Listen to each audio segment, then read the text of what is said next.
Dissolution comes by inquiry.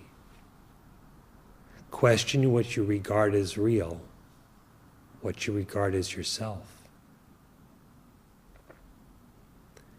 What you regard as real is invariably intertwined, inseparably so, with what you regard as yourself.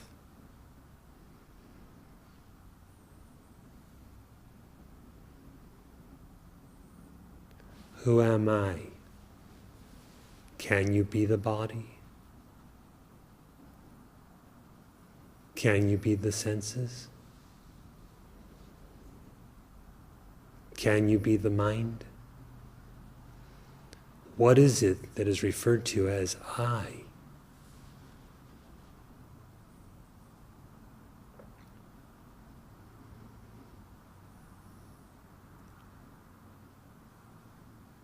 The teachings regarding liberation through self-realization are not to be grasped within the context of the notion of an ego I and its attendant misidentifications. By inquiry, dissolve those misidentifications and eliminate through knowledge their root, which is a fabrication of ignorance and is known by the notion I.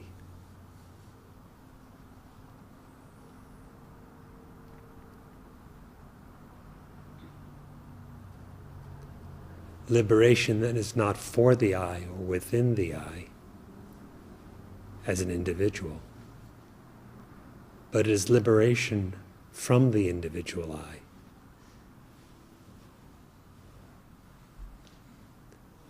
The eyeless true I is your real being.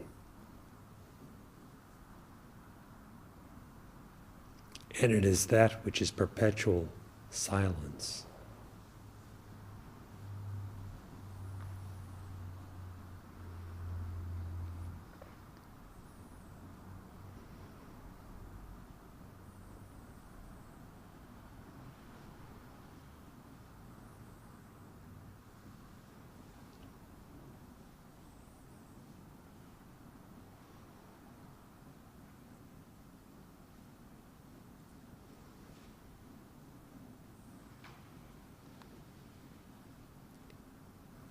If you have a question at any point this morning, please feel free to ask. Or if you wish to relate your own experience, please feel free to speak.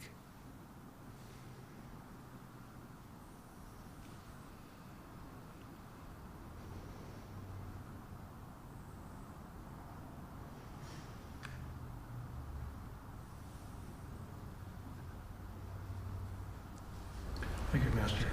I did want to ask about your discourse in light of a conversation at last week's Satsang about not being overly concerned with opinions of others, and then more importantly, one's own opinions. And in terms of not squeezing the infinite into an ignorant individual's concept, and relinquishing, I wanted to ask for a commentary, I guess, on the third of like three levels.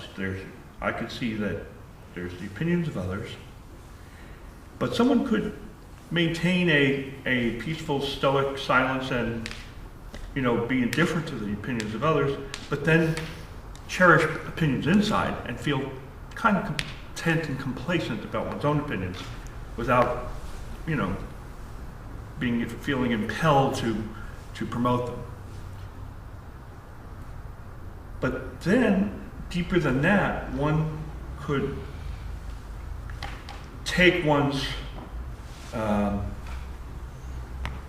growing reception of spiritual teachings and feel, well, I believe I've got that kind of right so far, but I just have not yet developed the skills or completed the processes for them to really bear fruit, but at least I've got the plan down. I mean, that's a very crude way of expressing it, but that's another level of opinion. And what I heard in the discourse was that person, if they wanted to take it to that third level, to go further, really wanted to dismantle that, as opposed to just thinking, well, I just haven't succeeded in acquiring the requisite skill or completed the processes of putting the teaching into effect.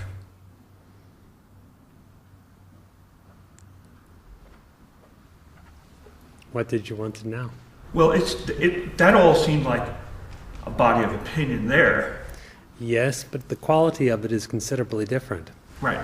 For example, the opinions one holds about others are generally worthless and maybe karma-producing. The opinions one has about one's so-called self is more imagination, but less injurious. The opinions one has about one's own spirituality, not the spirituality of somebody else, but one's own spirituality only, may be just ideas that may be pointed in the right direction.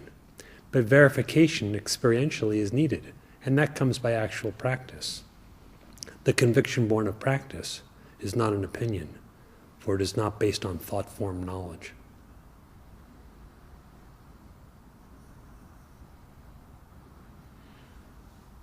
That seems very clear.